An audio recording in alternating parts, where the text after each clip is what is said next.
வணக்கம் அன்பு நண்பர்களே. ஆதித்யா அஸ்ட்ரோ நண்பர்கள் அனைவரையும் அன்போடு வரவேற்கிறோம்.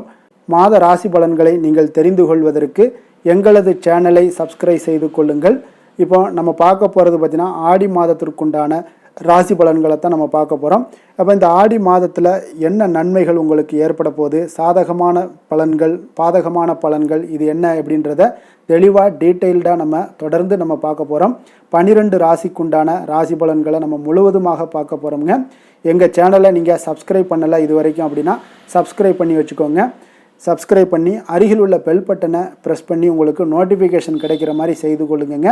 அதே போல் உங்களுடைய நண்பர்கள் உறவினர்களுக்கும் ஷேர் பண்ணி அவங்களையும் பயன்பெற செய்யுங்க. ரிஷப ராசி ரிஷப லக்கண அன்பர்களுக்கு இந்த ஆடி மாதம் எந்த மாதிரியான பலன்கள் எல்லாம் கொடுக்க போகுது அப்படின்னு பார்க்க போகிறோமுங்க.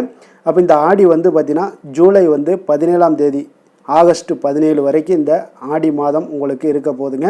அப்போ இந்த ஆடி மாதத்தில் உங்களுக்கு கிரகங்களுடைய சஞ்சாரத்தின்படி பார்த்திங்கன்னா உங்களுக்கு தைரியமும் தன்னம்பிக்கையும் இந்த காலகட்டங்களில் அமைய போகுதுன்னே சொல்லலாமுங்க. அப்போ சுக்கிரனை அதிபதியாக கொண்ட உங்களுக்கு இந்த மாத கிரக நிலைகள் உங்களுக்கு தரக்கூடிய விரிவான பலன்களை தான் நம்ம சொல்ல போகிறோமுங்க.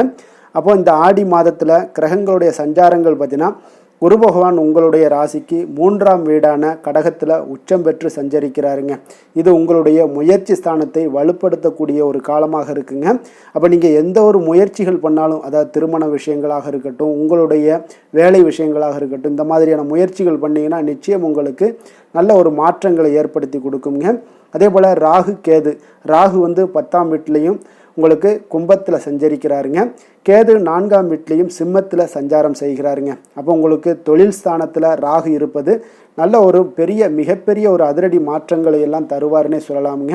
அப்போ சனி பகவான் உங்களுடைய ராசிநாதனாக சுக்கிரனுடைய நட்பு கிரகமான சனி பகவான் 11ஆம் வீடான லாபஸ்தானத்தில் மீனத்தில் சஞ்சரிக்கிறாருங்க. அப்போ ஜூலை 27 முதல் பார்த்திங்கன்னா உங்களுக்கு இந்த சனி பகவான் வக்கர நிலையை அடைகிறாருங்க. அப்போ வக்கர நிலை அடைவதாலும் கொஞ்சம் உங்களுக்கு கவனமுடன் இருக்க வேண்டுங்க. சூரியன் ஜூலை 17ஆம் தேதி அன்று பார்த்திங்கன்னா 3ஆம் வீட்டிற்கு, அதாவது கடகத்திற்கு மாற உள்ளாருங்க. அப்போ குருவுடன் இணைகிறாருங்க இந்த சூரியன். அப்போ சூரியனுடன் குரு இந்த ஒரு மாத காலகட்டங்களும் பார்த்திங்கன்னா உங்களுக்கு 3ஆம் வீட்டில் சஞ்சரிக்கிறாருங்க. செவ்வாயும் பார்த்திங்கன்னா உங்களுடைய ராசியில் 1ஆம் வீட்டில் சஞ்சாரம் செய்கிறாருங்க. அப்போ இந்த கிரகங்களுடைய அமைப்புகளை வச்சு தான் நம்ம இப்போ பலன்களெல்லாம் பார்க்க போகிறோமுங்க.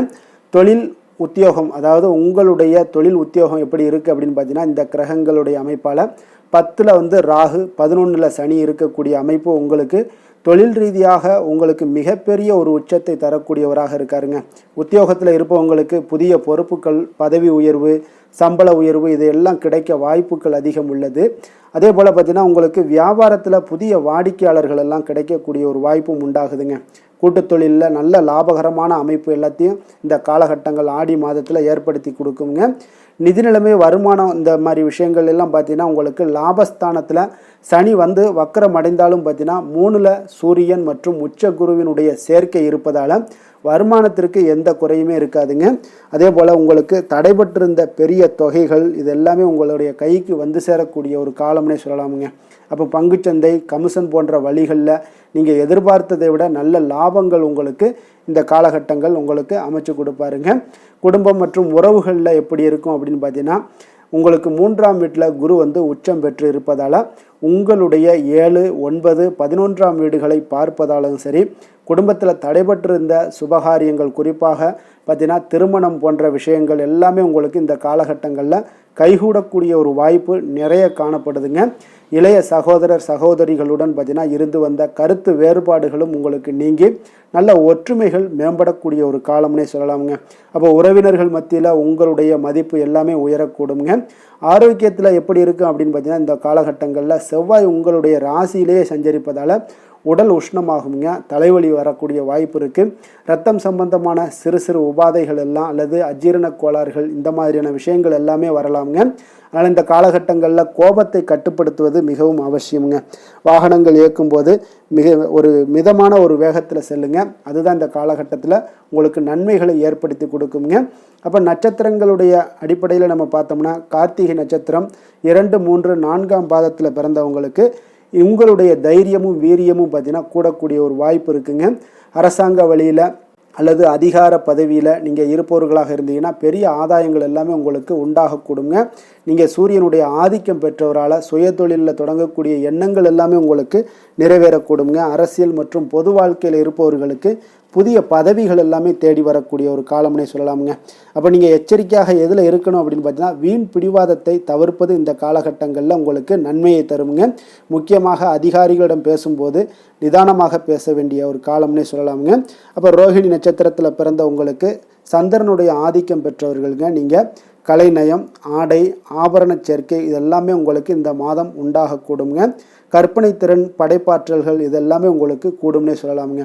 புதிய வண்டி வாகனம் வாங்கக்கூடிய ஒரு யோகமும் இந்த காலகட்டம் உங்களுக்கு ஏற்படுங்க. கணவன் மனைவிக்கிடையே அந்யோன்யம் அதிகரித்து காணப்படும். நீண்ட நாள் ஆசைகள் எல்லாமே இந்த மாதத்தில் உங்களுக்கு நிறைவேறக்கூடிய ஒரு மாதமாக இருக்குங்க.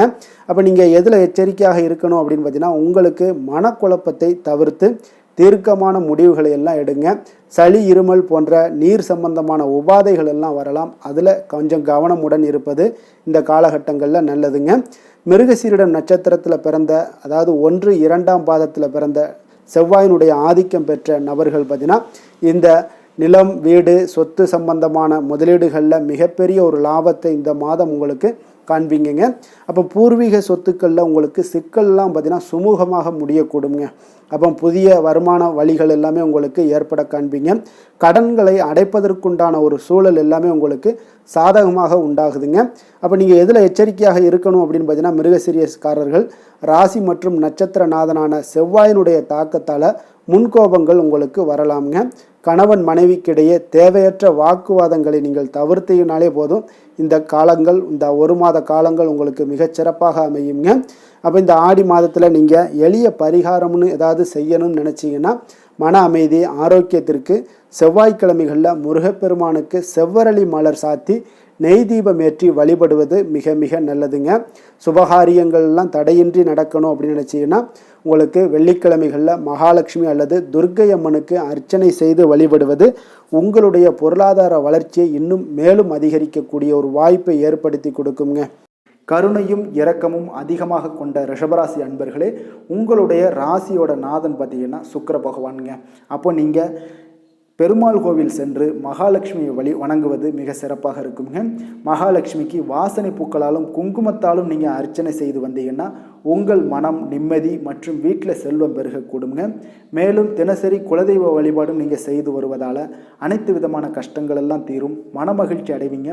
குடும்பத்தில் உங்களுக்கு சந்தோஷம் நிறைந்து காணப்படுங்க.